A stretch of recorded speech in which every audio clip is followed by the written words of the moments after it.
Bismillahirrahmanirrahim. Baik saudara-saudariku, kita akan coba lanjutkan kajian kita masih di surah Al-Baqarah dari pendalaman ayat 8 sampai dengan ayat ke-20 pada golongan ketiga dari kalangan manusia. Penting untuk selalu diingatkan, untuk menegaskan dalam setiap jumpa kita bahwa umumnya manusia dibagi pada 3 golongan oleh Al-Quran dalam konteks kehidupan sosialnya. Pertama, golongan terbaik, seperti sering saya ingatkan di setiap pertemuan, untuk menguji dan melihat bagaimana perkembangan kita dari awal kajian hingga sejauh ini.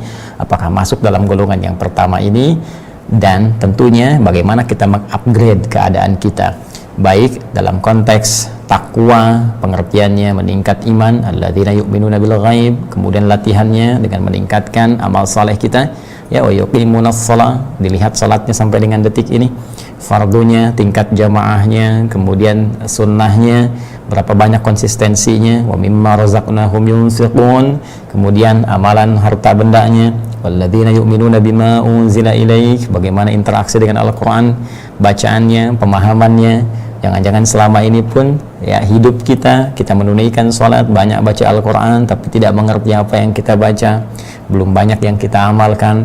Sampai puncaknya kita mencoba untuk menghafalkan sehingga punya bekal pulang dan mudah kemudian menggunakan itu sebagai petunjuk dan pedoman kehidupan kita. Ini golongan yang dijamin oleh Allah yang punya orientasi akhirat, wabil akhirati hum yuqinun, ya, termasuk ini amanah al-Imam Asy-Syafi'i sebelum beliau wafat. Ya, beliau mengamanahkan pada sekian muridnya untuk senantiasa mengingat kehidupan akhirat sehingga tidak terperdaya dengan fatamorgana kehidupan dunia. Orang-orang inilah yang disebut oleh Allah dengan golongan yang mendapatkan petunjuk dan cenderung dekat pada kebahagiaan hidup. Ulaika ada hudam mir rabbihim wa ulaika humul muflihun. Kemudian golongan kedua, ini kita selalu doakan supaya golongan ini pun memiliki kesadaran dan mau kembali kepada nilai keimanan yang benar sehingga dekat dengan Allah Subhanahu wa taala, adalah golongan yang langsung kontra dengan golongan pertama, yaitu golongan kufur, kafir. Ya, innal ladzina kafaru sawa'un 'alaihim a'anzartahum am lam tunzirhum la yu'minun. Sungguh di antara sekian golongan manusia itu ada yang keras pengingkarannya terhadap Allah Subhanahu wa taala, bahkan memutus hubungannya dengan Allah, ya, sehingga engkau ingatkan dia, engkau tidak ingatkan, mereka sulit sekali untuk yakin. Ya, kenapa? Karena ada kondisi di sekitaran hidup mereka yang menyebabkan tertutupnya pendengaran mereka untuk mendengar hidayah-hidayah Allah, pandangan mereka terhalang untuk menatap petunjuk-petunjuk Allah, sampai hati mereka pun sulit untuk bisa mencerna karena ada maksiat yang besar yang menutupinya. Dan kalau tidak tobat, terancam dengan siksa yang kemudian berlipat. Untuk itu saya pernah jelaskan, hati-hati jika ada pekerjaan di lingkungan kehidupan kita yang berpotensi memutus hubungan kita dengan Allah. Dan itu biasanya dilakukan oleh setan secara bertahap, ya, memutus dulu hubungan ibadah, tidak secara langsung pada yang fardu, yang biasanya sunnah dulu belum dapat pekerjaan, sampai anda rajin tahajud, rajin baca Al-Quran, tiba kemudian ketika pekerjaan ada, terhenti misalnya sebagian ibadah sunnahnya, lama-lama jamaahnya mulai terkikis. Nah, ini identifikasi pertama bahwa boleh jadi ini ujian yang meminta kepada kita untuk berhati-hati, ya. Ini biasanya kalau kita lulus, maka Allah akan naikkan kembali level iman kita dan melimpahkan rezeki bahkan dari sisi yang tidak kita duga. Wa may yattaqillaha yaj'al lahu makhraja wa yarzuqhu min haitsu la yahtasib. Tapi kalau kita gagal, terpedaya oleh waswas setan di sini, ini yang bahaya. Lama-lama tertinggal ibadahnya, lama-lama ditarik keluar dari ibadah, lama-lama tidak sholat, lama-lama tidak puasa, lama-lama meninggalkan Allah Subhanahu wa taala, waliyatu billah. Dan ini yang kita mesti waspadai. Nah, golongan ini telah kita bahas dengan tuntas, ya, penyebab-penyebabnya, baik pengaruh harta, tahta, juga pengetahuan atau godaan-godaan pasangan hidup. Ini sekarang banyak fenomenanya, ya, karena digoda baik laki-laki oleh perempuan, perempuan oleh laki-laki, meninggalkan keyakinannya, dan Allah tidak merugi dalam kondisi ini, ya, tidak ada kerugian bagi Allah sedikit pun, kita yang rugi, ya, karena terputus bekal kembali saat pulang nanti kepada Allah Subhanahu wa taala. Karena itu kita senantiasa juga berdoa supaya Allah berkenan memberikan hidayah pada mereka, mereka juga mau tobat, mau kembali, ya, untuk mendekat kepada Allah. Golongan ketiga ini juga tidak kalah penting untuk diulas karena Al-Quran memberikan penekanan yang sangat luar biasa, sampai di sini menampilkan setidaknya 13 ayat. Ya, orang beriman ada 5 ayat, kemudian orang-orang ingkar ya ada 2 ayat, setelah itu 13 ayatnya menunjuk kepada golongan yang ketiga, yaitu golongan orang-orang munafik ya. Mereka mengatakan bahwa mereka yakin kepada Allah ya, yaquluna amanna, mereka berkata mereka beriman, mereka yakin ya, wa mahum bimu'minin, sedangkan mereka sesungguhnya tidak memiliki iman yang benar, bukan mukmin yang sejati. Yukhadi'una Allah walladzina amanu, mereka mencoba menipu Allah dan segolongan orang-orang beriman. Ya ma yakhda'una illa anfusahum, dan sesungguhnya mereka tidak memperdayai menipu kecuali diri mereka sendiri. Wa ma yash'urun, tanpa mereka sadari. Fi qulubihim marad ya. Kenapa mereka bisa berbuat seperti itu? Karena di hatinya ada penyakit. Fazadahumullahu marada wa lahum adzabun alimun bima kanu yakdzibun. Nah, di sini kita berhenti ya di pertemuan yang lalu. Sekarang coba kita akan dalami kembali dan kita akan teruskan dengan mengharap ridha Allah Subhanahu wa taala. Semoga Allah berikan taufik sehingga benar apa yang kita kaji, kita pahami dan jadi pedoman yang sesungguhnya untuk kita amalkan dalam kehidupan. Ini pengantar yang saya sampaikan, mohon izin agak cepat tadi saya uraikan. Sekarang mari kita detilkan. Bismillahirrahmanirrahim. Saudara-saudariku, pada golongan yang ketiga yang kita masih dalam pembahasannya, Allah Subhanahu wa taala mengingatkan kita bahwa dalam konteks berkehidupan, khususnya dalam interaksi secara sosial, kita akan temukan di antara manusia ada tipe yang ketiga, yaitu golongan orang munafik ya. Kita telah uraikan di ayat ke-8, Allah ingatkan wa minan nasi may yaqul, dan di antara sekian manusia dalam interaksi sosialmu ketika engkau berinteraksi dengan mereka, may yaqulu, ada orang yang bahkan menyatakan kepadamu, ada orang yang mendeklarasikan amanna, kami adalah orang yang beriman. Saya sering katakan, ketika seseorang mengatakan saya beriman, ketika sekelompok orang mengatakan kami beriman, maka konsekuensi dari iman itu menuntut hadirnya amal soleh ya. Perhatikan rumusan yang selalu saya tegaskan, iman itu selalu didefinisikan dengan penggabungan antara 2 bagian utama ya. Yang pertama adalah faktor keyakinan tanpa ragu ya. Jikalau sudah iman itu nggak boleh ragu ya, jangan ada ragu sedikit pun. Karena itu ketika Al-Quran membuka surah Al-Baqarah, kalimatnya jelas menggunakan kalimat la raiba fi, dzalikal kitabu la raiba fi kan. Isi Al-Quran ini semuanya akan jadi petunjuk bagi orang takwa, jangan pernah diragukan kandungannya. La raiba fi hudal lil muttaqin. Kemudian bagaimana menghadirkan keyakinan itu sehingga tidak ragu bagi orang takwa, dan Al-Quran isi menjadi petunjuk alladzina yu'minuna bil ghaib ya, yaitu syarat kita mendapatkan petunjuk dari Al-Quran, syarat mendapatkan manfaat, syarat meningkatkan takwa, maka tuntutan pertama alladzina yu'minun, orang yang selalu yakin tanpa ragu. Jadi iman menuntut keyakinan yang paripurna 100% ya, jangan kurangi sedikit pun, jangan pernah ada keraguan. Jadi kalau Allah sudah firmankan, kerjakan ya. Kalau Allah sudah firmankan, yakini, jauhi keraguan walaupun cuma 0,000 sekian persen, yakin tanpa ragu. Nah, keyakinan tanpa ragu ini akan ditunjukkan lewat pembuktian. Pembuktiannya itu yang disebut dengan amal. Jadi, ketika seseorang berkata, saya beriman, maka dia telah mengungkapkan keyakinan dari dalam dirinya tanpa ragu yang menuntut pembuktian. Pembuktiannya inilah yang akan dibuktikan, diwujudkan lewat amalan. Karena itu, ketika seseorang berkata, saya beriman, maka pernyataan itu tidak akan didiamkan oleh Allah, tapi akan diuji dengan perintah ya, ataupun larangan, yang keduanya ini sesungguhnya ya ingin membuktikan atau menguji bagaimana keseriusan iman seseorang yang mengatakan itu sehingga bisa berwujud sebuah amalan. Perintah itu kan teman-teman sekalian ya, wujudnya berupa amal. Ketika Allah berkata dirikan sholat, itu kan perintah. Wa aqimus sholah, tunaikan sholat, itu perintah. Maka bagaimana mengerjakan perintah itu? Muncul amalan, tunaikan oleh kita sholat. Karena itu setelah kalimat iman diucapkan, menyusul kalimat sholat. Al-Baqarah ayat 3, masih ingat? Alladzina yu'minuna bil ghaib wa yuqimunas sholah. Ketika seseorang mengatakan saya beriman pada Allah yang gaib, yang tak tampak dalam pandangan saya, tapi saya meyakininya tanpa ragu. Apa pembuktiannya? Ya, buktikan lewat amalan. Apa itu? Salat, kerjakan. Ada amalan. Ya, pun demikian ada larangan. Ya, ya ayyuhalladzina amanu, hai orang-orang yang telah menyatakan beriman. Ya, yakin tanpa ragu. La yashar qaumin qaum. Ya, jangan saling mencela. La yaghtab ba'dukum ba'dha. Jangan saling bergosip, jangan bikin hoax, gitu kan? Jangan berselisih dan sebagainya. Itu larangan. Jangan makan yang haram, jangan mencuri, jangan korupsi, jangan minum khamar, ya, jangan mabuk dan sebagainya. Itu perintah yang sifatnya melarang, sehingga disebut dengan larangan. Ya, maka dibuktikan lewat tindakan kita, disebut dengan amalan. Amal ini yang menunjukkan kebenaran iman seseorang, tasdiq. Ya, jadi ditetapkan dengan diucapkan dengan lisan, ya, kemudian ditetapkan oleh hati dan dibuktikan lewat seluruh tindakan kita, perilaku kita, perbuatan kita. Nah, persoalan orang munafik itu dia berkata dengan lisannya. Ini lisannya berkata, saya beriman, saya yakin kok tanpa ragu, cuma persoalannya keyakinan ini ternyata bertolak belakang dengan perbuatannya.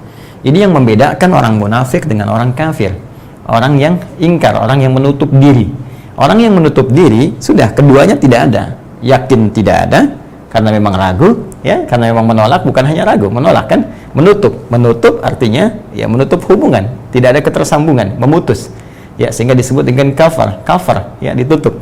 Baik, karena dia menutup, dia tidak yakin. Karena tidak yakin, ya wajar tidak ada amalan. Makanya orang-orang yang kafir misalnya, dia tidak sholat, dia tidak berzakat, dia tidak puasa, karena memang tidak punya keyakinan. Ya, karena itu ketidakadaan keyakinannya tidak menuntut amal. Orang munafik berbeda. Dia berkata, "Wa minan nasi wa yaqulu amanna." Dia berkata, "Saya beriman." Perkataannya ini memberikan kesan bahwa ia punya keyakinan tanpa ragu. Maka dituntut kemudian untuk membuktikan lewat amalan. Amalnya mana? Nah, disinilah persoalannya terjadi karena ada kontradiktif antara keyakinan dengan amalan yang dibangun. Tak sama antara amal dengan keyakinan yang dibangun. Dan celakanya, ini yang paling berbahaya, ya, mereka menunjukkan seperti beramal. Ini persoalannya, ya, seperti beramal, ya, karena kalau orang beriman, benar imannya, beramal, ya amal. Orang munafik tidak, ya. Yang paling berbahaya, jangankan di amalnya, di sininya pun, di keyakinannya pun, di sini ada persoalan, ya, ada problem, ada penyakit. Saya pernah terangkan di pertemuan lalu, masih ingat, ya, yakin itu masalah hati, ya, masalah jiwa. Segala yang terkait dengan keyakinan itu terkait dengan persoalan hati, ya. Tempatnya bukan di pikiran, pikiran mencerna, pikiran mengolah, hati merasakan, meyakini. Tempatnya di hati. Kita pernah sampaikan di dalam diksi Al-Quran yang dimaksud dengan hati, ya, secara spiritual, bukan hati dalam konteks fisikal, ya, kabad, ya, dalam bahasa Arab seperti pernah saya terangkan di pertemuan lalu. Di sini disebut dengan qalbun, ya, qalbun. Jamaknya disebut dengan qulub. Nah, persoalan, problem, penyakit yang menyertai hati bukan menyertai fisik, itu yang disebut dengan marad. Ya, nanti kita kuatkan juga dengan bacaan pada referensi tafsir yang kita coba akan kaji. Disebut dengan marad. Karena itu di ayat 10-nya Allah menegaskan fi qulubihim marad. Orang munafik ini bahayanya, belum beramal saja keyakinannya sudah bermasalah, ya, karena memiliki persoalan-persoalan penyakit di dalamnya, dan bukan penyakit fisik, penyakit-penyakit yang bahkan meragukan apa yang mereka yakini sehingga tidak sempurna dalam beramal. Ini yang paling bahaya, karena seperti kamuflase, terlihat seperti orang sholat, hanya ada penyakit dari dasar penunaian sholatnya sehingga menjadikan sholatnya tidak benar, salah orientasi. Ya, seperti orang sholat tapi ternyata merencanakan sesuatu yang tidak baik. Seperti orang yang mau baca Al-Quran tapi ternyata arahnya bukan ke sana, ada sesuatu yang disembunyikan. Seperti orang kelihatan mau ta'lim tapi ternyata bukan itu tujuannya, ada hal-hal lain ya siapkan. Ini yang paling berbahaya. Baik ya, nampak seperti orang beramal, sesungguhnya mengarahkan pada sesuatu yang tidak benar. Nah, ini lebih berbahaya dibandingkan dengan orang kufur, karena orang kufur jelas kelihatannya Ini hitam, ini putih. Kita bisa bedakan, yang ini putih, ini hitam. Tapi ketika dicampurkan di dalamnya persoalan, ini bahaya. Saya ilustrasikan misalnya, Anda bisa bedakan susu dengan kopi. Ya, sekarang susu seperti ini, aromanya ada, tercium baik, warnanya misalnya putih, jelas. Kopi secara umum warnanya hitam. Saya katakan, coba mana kopi? Anda tunjukkan ini kopi. Mana susu? Ini susu. Anda bisa bedakan, ini susu, ini kopi. Jelas. Tapi ketika Anda diberikan satu susu warnanya putih, di dalamnya diberikan racun misalnya, racun yang sangat berbahaya, ya, racun yang taruhlah tidak terlihat langsung, arsenik misalnya, tiba-tiba dioleskan, tiba-tiba diberikan di situ, tak nampak, baunya tak terasa. Itu seperti kelihatan susu tapi di dalamnya ada racunnya. Kita bisa membedakan antara susu dengan kopi secara langsung, namun sulit membedakan susu yang teracuni, kopi yang teracuni. Seperti itulah bahayanya orang munafik, sehingga penting untuk diselamatkan. Ya, sehingga tidak larut dalam perbuatan itu. Ini clue-nya, ini indahnya Islam. Jadi Islam itu memberikan solusi, bukan memberikan vonis. Ya, bahkan ancaman-ancaman yang datang untuk akhirat sesungguhnya mengajak untuk taubat. Ya, bukan ingin memberikan beban. Begitu cara bacanya. Sehingga seseorang tidak memvonis dirinya, dia keluar dari keadaan itu. Jadi kalau ada orang-orang yang kena penyakit ini, begini cara mengobatinya, dan kita ketika berinteraksi dengan mereka seperti ini, secara elegan berinteraksi dengan mereka. Itu poinnya. Ya, karena itu teman-teman sekalian, di antara keindahan Islam, kemudian Al-Quran memberikan satu pernyataan yang sangat tegas, deskripsi yang sangat jelas dengan mengatakan orang munafik bahayanya adalah, ya, jangankan sampai ke fase amalnya, tapi dalam keadaan keyakinannya pun di hati mereka ada problem yang harus diselesaikan. Ya, disebut dengan marad. Coba kita lihat dulu bagaimana para ulama kita memberikan penjelasan, ya, seperti yang pernah kita sampaikan di pertemuan lalu. Kita belum bacakan kitabnya, sekarang coba kita akan cek keterangannya. Ya, Bismillahirrahmanirrahim. Wa qala Abdurrahman bin Zaid bin Aslam, ya, dan ya, Abdurrahman bin Zaid bin Aslam kemudian menyampaikan fi qulubihim marad. Ini yang saya baca tafsir Ibnu Katsir, kita masih tafsir Ibnu Katsir. Ya, nanti kalau sebagian kita telah uraikan, kita coba ambil kitab tafsir yang lain, sehingga nanti kita bisa melihat perbandingan-perbandingan dan kelengkapan-kelengkapan dari pernyataan para ulama yang tersambung sanadnya kepada Rasulullah SAW. Qala, beliau berkata, hadza maradun fid din wa laysa maradan fil ajsad. Yang dimaksud marad di sini adalah marad dalam konteks ad-din, dalam konteks definisi agama, dalam konteks syariat, ya, yang diterangkan oleh agama, bukan terkait dengan penyakit fisik. Ini yang pernah saya sampaikan di masa lalu, ya kan? Orang-orang yang sakit fisik disebut dengan daun, penyakitnya, obatnya disebut dengan dawa. Ya, sudah pusing, ya, maradul asnan, misalnya sakit gigi, ya, atau misalnya wajah, sakit perut, ya, dan seterusnya. Jadi ini hal-hal fisikal disebut dengan penyakitnya, dawa, obatnya. Tapi kalau kita ingin menunjuk pada diksi Al-Quran terkait dengan sakit dalam konteks pengertian syariat, ya, dalam hal ini adalah penyakit yang menyemai di dalam hati, di dalam jiwa, maka di sini disebutkan hadza maradun fid din. Yang dimaksudkan di sini penyakit dalam konteks keagamaan. Ya, apa artinya? Didefinisikan oleh syariat yang menyertai hati. Seperti apa? Riya misalnya, ya, seperti apa? Sum'ah. Riya itu pengen kelihatan orang. Ya, jadi kalau pengen kelihatan Allah disebut ihsan namanya, ihsan. Hadis Muslim nomor hadis yang ke-8. Ketika Nabi SAW ditanya oleh malaikat Jibril alaihissalam, beliau berjawab, ya, ditanya oleh malaikat Jibril, mal ihsan, apa itu ihsan? Kata beliau, an ta'budallaha ka'annaka tarah, fa in lam takun tarahu fa innahu yarak. Engkau menjadikan aktivitasmu, ya, ibadahmu hanya karena Allah saja. Ya, hanya karena Allah, merasa dilihat oleh Allah sekalipun engkau tak mampu melihatnya. Ya, merasa dilihat oleh Allah sekalipun kau tak mampu melihatnya. Jadi ketika kita sedang sholat, rasakan Allah menatap, mengawasi kita. Ketika baca Al-Quran, rasakan Allah langsung mendengar apa yang kita bacakan, mengawasi kita. Bahkan saya sering katakan, ketika beraktivitas pun Anda diminta untuk berbuat maksiat pun rasakan Allah mengawasi.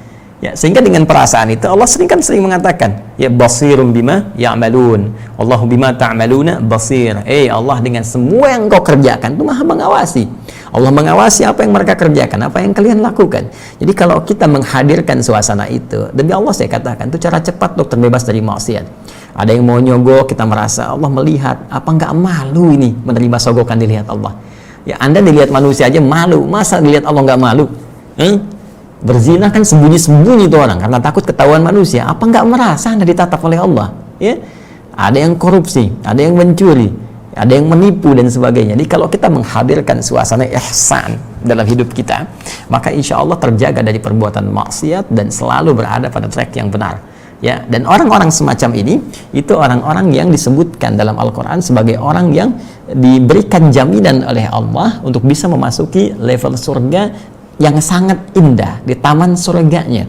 Ya, kebiasaannya mereka berbuat ihsan di muka bumi. Itu ada di Quran surah ke-51 ya, ayat 15 sampai 16 itu, ya innal muttaqina fi jannati wa uyun. Ada sebagian orang takwa nanti yang tinggalnya di taman surga. Akhidina ma atahum rabbuhum. Mereka mendapati apa yang dijanjikan oleh Rabbnya. Allah anugerahkan kenikmatan besar, ya, kenikmatan yang sangat luar biasa. Terbukti janjinya. Ya, siapa mereka itu? Innahum kanu qabla dzalika muhsinin. Mereka saat di dunia itu banyak beramal dengan sifat ihsan. Jadi ihsan adalah upaya beramal serasa ditatap oleh Allah, diperhatikan, diawasi. Lawannya disebut riya, ingin kelihatan manusia. Ingin kelihatan Khalik disebut ihsan, orangnya muhsin, ingin kelihatan manusia disebut dengan riya. Jelasnya, ingin terdengar ya oleh manusia disebut dengan sum'ah. Ini penyakit-penyakit hati, ya, hakad, hasad, ya, wa min syarri hasidin idza hasad, penyakit hati, ya, bukan akal tempatnya, tapi di hati, iri hati, makanya disebut iri hati. Belum pernah dengar kan, iri akal, ya, ya, ada iri hati, ya, baik, karena tempatnya di mana? Di jiwa. Nah, ini persoalan-persoalan orang munafik itu banyak penyakitnya itu, ya, yang melekat pada jiwa mereka, pada hati mereka. Di situ ada iri hati seperti Abdullah bin Ubay bin Salul yang pernah saya sampaikan, ya, Rasul munafiqin, Abul munafiqin, bapaknya orang-orang munafik yang sifat nifak itu di Madinah muncul, ya, pionirnya Abdullah bin Ubay bin Salul karena iri hati terhadap keadaan Nabi SAW. Dari sini muncul berkembang penyakit lain, penyakit ria, pengen kelihatan oleh Nabi sholat padahal di hatinya ada penyakit. Setelah itu kemudian berusaha untuk memprovokasi, ya, ada agitasi, ada provokasi, ya, sekarang ada propaganda. Ini bisa berbeda, agitasi baru mengajak, ya, provokasi ngajak sambil ngarahkan, ya, propaganda sudah merubah pemikiran seseorang. Nah, ini tiga-tiganya sudah terjadi di masa Nabi SAW, dipelopori oleh Abdullah bin Ubay bin Salul. Nah, ini berbahaya. Jadi kembali teman-teman sekalian, ini yang disebutkan oleh diantaranya Abdurrahman ibn Zaid ibn Aslam rahimahullah. Kemudian wahumul munafiqun wal marad asyak alladhi dakhalahum fil Islam fazadahumullahu marada. Ya, jadi ini yang menimpa orang-orang munafik, yaitu melekatnya penyakit-penyakit di jiwa mereka. Sedangkan akumulasi dari penyakit-penyakit tadi, dari riyakah, kemudian dari hasadkah, dari sum'ahkah dan sebagainya, ini yang akhirnya melahirkan keraguan, ya, dalam pengamalan nilai-nilai syariat Islam. Jadi kalau sholat nggak sempurna, nanti kita akan lihat, ya, innal munafiqina yukhadi'una Allah wa khadi'uhum wa idza qamu ila as-salati qamu kusala yura'una an-nasa wa la yadhkuruna Allah illa qalila. Jadi bahkan disifati oleh Allah Subhanahu wa taala secara langsung, teman-teman sekalian. Bagaimana sifatnya? Kata Allah, orang-orang munafik itu, ya Allah, itu kalaupun ibadah, zikir cuma sedikit aja secukupnya, yang penting selesai, yang penting sholat, yang penting kelihatan oleh orang, ya, yang penting kelihatan pakai peci, yang penting kelihatan pakai kerudung, yang penting kelihatan, ya, bergerak dan sebagainya, tapi tujuannya berbeda. Wala yadhkurunallaha illa qalila, dan mereka tidak berzikir kepada Allah. Zikir di sini banyak, ya, bisa sholat dalam konteks ini, ya, karena tadi ayatnya idza qamu ila sholati qamu kusala, malas-malasan, sholatnya malas, ya, karena kepentingan tertentu aja, ya, karena ada kondisi tertentu baru sholat, ya, karena ada kondisi tertentu baru misalnya, ya, baca Al-Quran, baru pakai kerudung, baru pakai jilbab, ya, baru pakai peci. Nah, ini hati-hati nih, ya, hati-hati. Jadi saya juga mengingatkan karena sayang saya, dan kita mendoakan, dan kita tidak perlu memvonis siapapun karena kondisi-kondisi ini biasanya itu ada cipta kondisi yang dibuat oleh setan. Setan itu mengkondisikan beberapa kondisi-kondisi tertentu yang bisa mengarahkan seseorang mendapati sifat-sifat kemunafikan. Apa diantaranya? Yang diwariskan seperti Abdullah bin Ubay bin Salul pernah mendapatinya. Ya, apa itu? Dia pingin kekuasaan tahta, dia pingin harta benda. Ya, ada lagi nanti di aspek pengetahuan, ya, dan sebagainya. Betapa banyak orang-orang yang terjebak dengan sifat nifak itu ketika berebut tahta, berebut harta, bahkan dalam konteks pengetahuan, Ya, hati-hati karena ini musim pilkada nih, ya, hati-hati karena pemotretan tertentu misalnya pakaiin kerudung aja, pakaiin peci aja, karena di sini pemilihnya banyak yang muslim tapi tujuannya berbeda, dan kita doakan semoga tidak terjadi seperti itu. Teman-teman sekalian, azan telah berkumandang di waktu Indonesia bagian Bekasi, WIB dari sini. Karena itu kita jeda sejenak untuk menunaikan sholat isya berjamaah, lantas kita kemudian lanjutkan dengan izin Allah Subhanahu wa taala. Semoga Allah merahmati kita. Subhanakallahumma bihamdika asyhadu an la ilaha illa anta astaghfiruka wa atubu ilaik. Allahu akbar, Allahu akbar. Kita lanjutkan ba'da isya. Assalamualaikum warahmatullahi wabarakatuh.